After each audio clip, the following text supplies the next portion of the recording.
Bonjour à tous et bienvenue à cette nouvelle édition de la Revue de la Presse. Commençons ce matin par le quotidien de Feu Pius Ndiaye, le quotidien Le Messager, qui parle d'Abdourahmane Amadou Baba, qui indique que Séraphin Fouda a travesti les directeurs de Paul Biya. Pour le président d'Étoile Filante de Garoua, le récent courrier du secrétaire général des services du Premier ministre n'a contribué qu'à envenimer le conflit entre la Ligue de football professionnel du Cameroun et la FECAFOOT. Également, le quotidien Le Messager parle ce matin en pied de une de Fondio Mekwet, controverse autour du décès de Joséphine Poguela. Entre soupçons d'empoisonnement et mort naturelle, la polémique continue à enfler au lendemain des obsèques de la princesse. Le quotidien Mutation, quant à lui, parle de recrutement des enseignants d'université. Mystère et coup de gomme titre ce matin le quotidien. La liste des recrues toujours attendue, 3 mois après. Les fonctionnaires en dehors de ceux du corps médical sont déclarés inéligibles. Pour le quotidien Émergence, on parle de déchéance, le calvaire de Mebenga. L'information complète à retrouver à la page 5. Et puis rentrée parlementaire, ce sera le 11 mars. Cameroun Tribune, quant à lui ce matin, parle de l'organisation du CHAN 2020. Mission accomplie, titre le journal. De l'avis des participants et de nombreux observateurs, le Cameroun vient d'organiser l'un des meilleurs CHAN jusqu'ici, en tenant avec brio le pari des infrastructures dans un contexte difficile. Satisfaction aussi au niveau technique, avec un niveau de jeu plutôt relevé. Quelques correctifs devront toutefois être apportés avant la CAN prévue dans 1 an. Le dossier bilan de Cameroun Tribune à ce sujet est à retrouver des pages 25 à 30. Le quotidien Réalité Plus qui en parle également titre ce matin CHAN 2020, SIA TV, c'était chic et formidable. À la fin du CHAN 2020, le dimanche 7 février dernier, la centaine d'observateurs interrogés donne 18 sur 20 à la SIA TV pour la couverture radio et télé réussie des Jeux à Yaoundé, Douala et à Limbe. Le journal Le Quotidien qui paraît également ce 9 février 2021, titre « Destruction d'une fortification terroriste à Balangui, département de la Mémé, arrondissement de Kumba, région du Sud-Ouest. Mirror, alias Général Abouf de l'eau, et Wanshi Célestin, alias Commandant T-Boy, ont été neutralisés. Le Pélican qui en parle également ce matin, titre « Démantèlement du camp terroriste du Tanka, département de la Mézam, région du Nord-Ouest, le fameux général autoproclamé Lion a été neutralisé. » Et puis pour le quotidien La République Presse, c'est un fin de parcours pour les babards.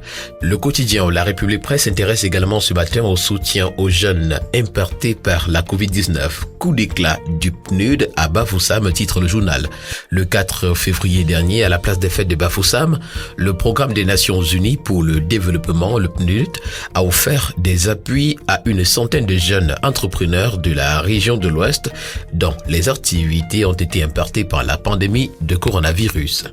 Perspective d'Afrique parle ce matin des événements de Moitou, arrondissement de Mouyouka, département du Fako, région du Sud-Ouest, les mensonges de Human Rights Watch sur l'armée camerounaise.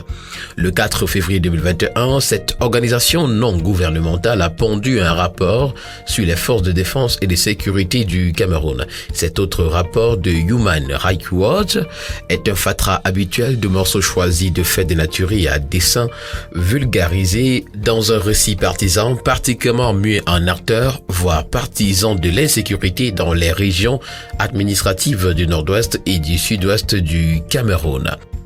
Développement des infrastructures routières ce matin à la une de l'hebdomadaire Tribune d'Afrique sur les traces des réalisations du ministère des Travaux publics, titre ce matin l'hebdomadaire.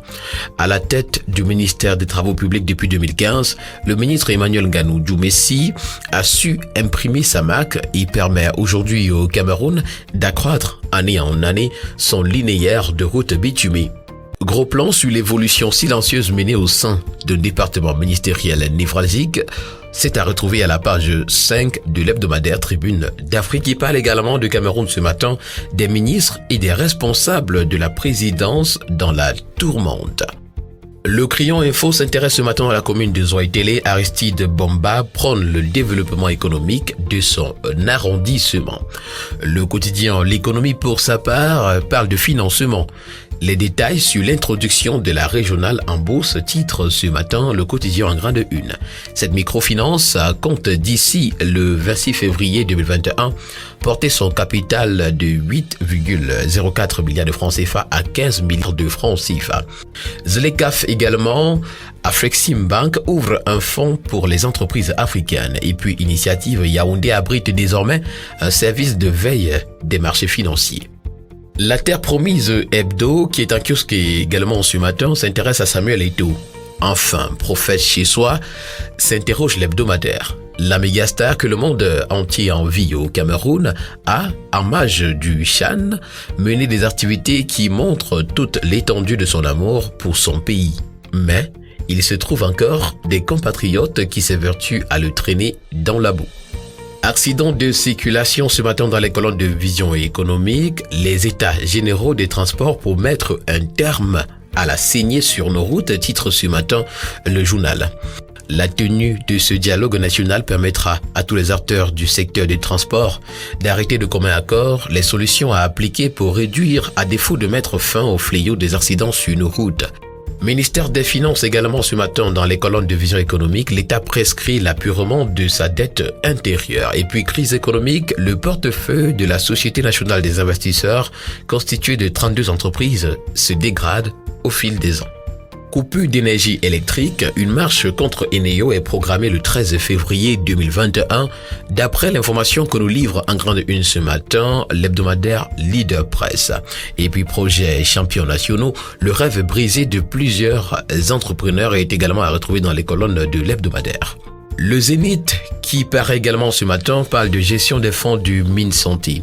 Manaouda Malachi et les 3 autres voleurs présumés. Ces responsables et nouveaux riches narguent tous les autres directeurs et hauts cadres de ce département ministériel avec, sans coup féri, la bénédiction du maître de séance.